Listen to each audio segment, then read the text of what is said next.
So, one of the fun things about AI is that I actually don't believe that many software people actually understand what's happening.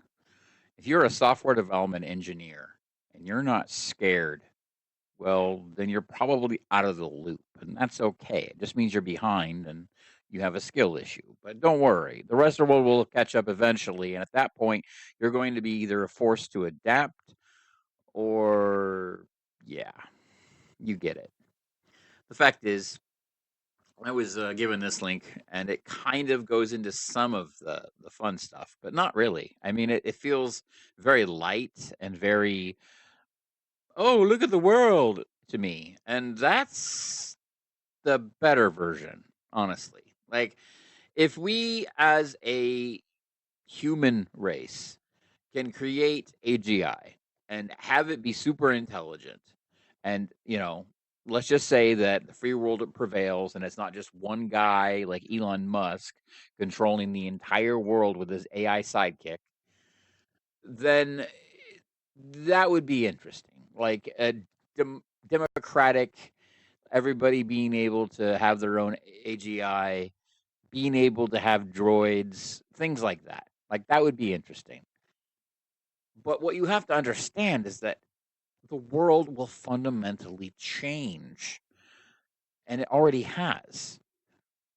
But to understand that, you have to understand how the world works right now, and not enough people actually understand that. So let me try to explain. Currently, the world is split up into different economic centers that we call countries. Now, you might be thinking to yourself, but Dwayne, I already know this. But what you might not understand is that every single country has its own form of value. They call that a currency. Now, the thing about that is the reason every currency is different, and the reason we all don't use a different, like the same currency for everything everywhere around the world, is because the arbiters of value define what is valuable within their own country. And so that is why China can manipulate its yuan. That is why Russia can manipulate its ruble. And that is why America can print dollars. They all have their own idea of value. We went off of the gold standard years and years and years ago. And when the world did that, we all kind of started to disagree on what value was. And so the end awareness, the situational awareness there is that if you're talking about terms of power or terms of value, you have to understand and agree with the perception of value for your host country. And so if you don't understand that, if that's too abstract, let me make it really, really, really simple for you. A dollar is a dollar, but it's not an Icelandic kronar. Those are two different products. Okay. I want a dollar or I want an Icelandic kronar. I have to pay a certain number of dollars to buy an Icelandic kronar. And you know what that is? It's called foreign exchange. Okay.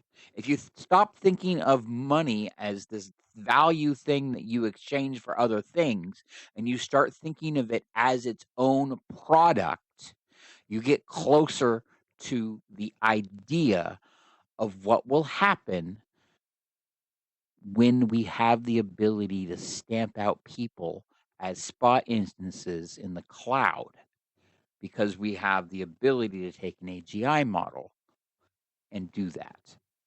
And so, one of the things that you have to really, really, really consider is that every single country in the world values itself differently, but they all gauge each other by the same metric, which is something called GDP, gross domestic product.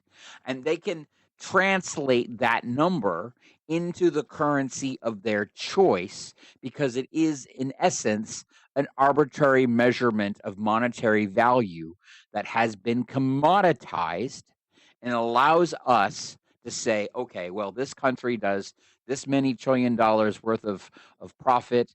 This country does this many $1 million worth of profit, et cetera, et cetera. And because we're able to take the amounts and we know, for example, that right now, for example, it's like 1 penny for a Russian ruble. Uh, and so the foreign exchange right now is really hard for Russia, which is great. But there's still a value exchange there outside of the sanctions, of course. But you have to understand that there is a way to go and take money and convert it into other money. And so, because that is a solved problem, there's an entire market for that called foreign exchange or Forex.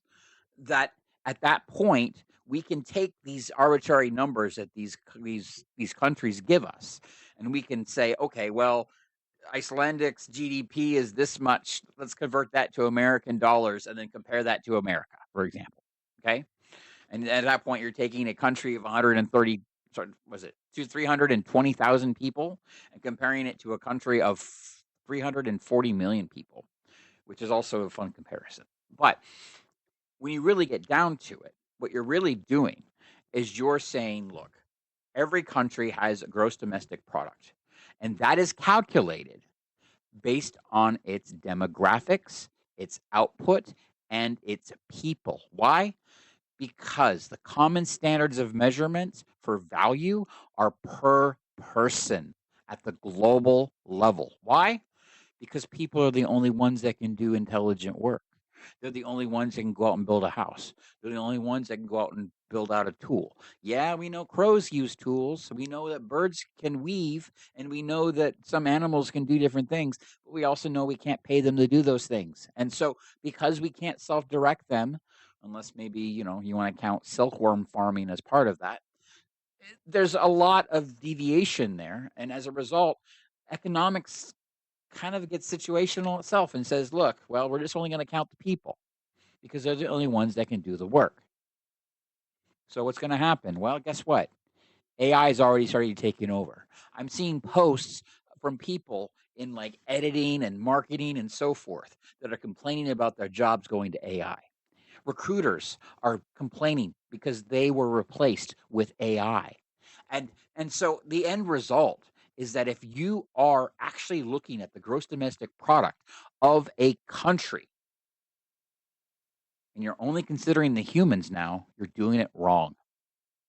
And so the end result is that this giant war over AGI isn't just about who's going to have the super smart pen pal or the person that can fight in their corner as an intellectual that can help them with solving problems. It's about having that intellectual capability to do that extra intellectual work so that the rest of the people don't have to do it, or more likely, so that the other people can still do more work. It has nothing to do with AGI being the thing that will relieve us all from our boredom and make us not have to work. That's not going to happen because capitalism still exists. Okay? If AI comes in and can do all the work, how are you going to pay your bills? Because the guy who rents you your apartment isn't going to suddenly just give up the desire to start charging you rent. Okay? The landlord isn't going to be like, don't worry about it. I don't want my money. That's not going to happen. And all the land is owned. Even if it's for sale in this moment, it'll be owned by somebody. And so what does that mean? Well, ownership of land gives you rights to it. It means you can build your house on it. It means you can, go out into the yard and piss in the corner if you want. It doesn't matter. It's yours. That's what ownership does. It gives you personal rights that you wouldn't otherwise have. So, in order to get to a point where you're not going to have to pay rent or you're not going to have bills, would require the abolition of personal property. That's what would be required. The other thing that's being talked about is universal basic income. But at that point, where's that coming from? Because if you're only charging 30% of people's income and you're giving them a set amount, that's a losing thing. There's no way to make up the difference.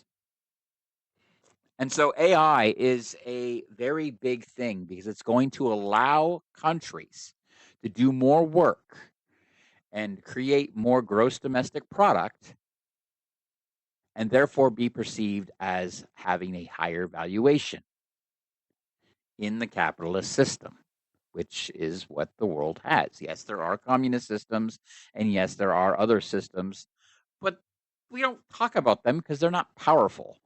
They don't have the military might of the capitalist systems. They don't have the awareness and power of the capitalist systems. And so we ignore them largely because they might have, they might have their own little corner of the world or whatever, and it might be advantageous to let them be. But push come to shove, they don't matter.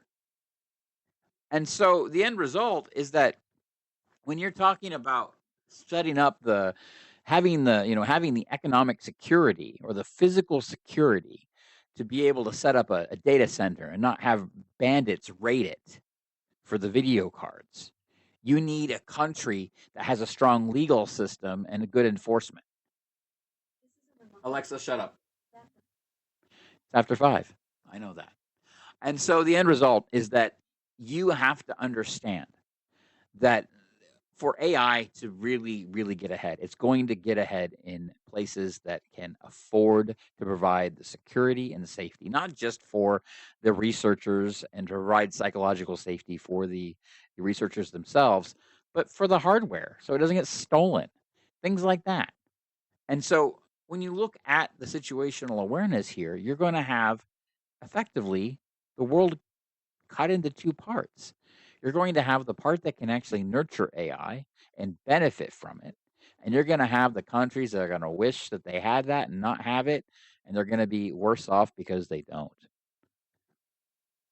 And then eventually we're going to start looking at gross domestic product, not as just the people, but as the AI.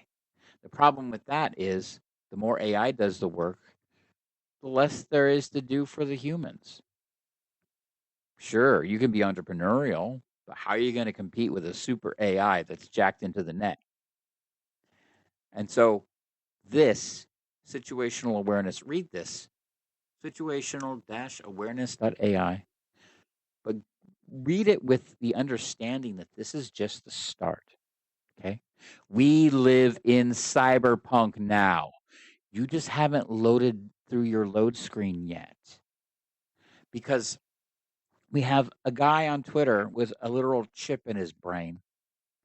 We have Boston Dynamics working on droid robot bodies that can dance and do manual labor and whatever. And we have companies building out brains that can look at stuff using the camera on your phone and guide you through the street so you don't get run over. Okay? Your phone is a droid body, not just because you might have an Android phone. I'm talking about an actual Android, not the device. I'm talking science fiction, or at least it used to be. Now it's not. And so you have to understand that we live in that world today. All those stories that we used to read about in the 70s, 80s, 90s, 20, even up to 2020, they're not fiction anymore. And so you have to have the situational awareness to understand that those threats that we read about and that we pondered and thought, oh, that's just a funny story. No, that's lore that you can use to save yourself now. That's lore that you have to be aware of so you can protect yourself from cyber scams. It's lore that you should be aware of because this is where the future's going. You ever stop to think about Star Trek? The pads that they always run around in the halls with? You ever stop to think that maybe the iPad only exists because people saw that and said, let's build something like it? Okay. All those books, people are going to be building those things now. Okay. I have no mouth and I must scream.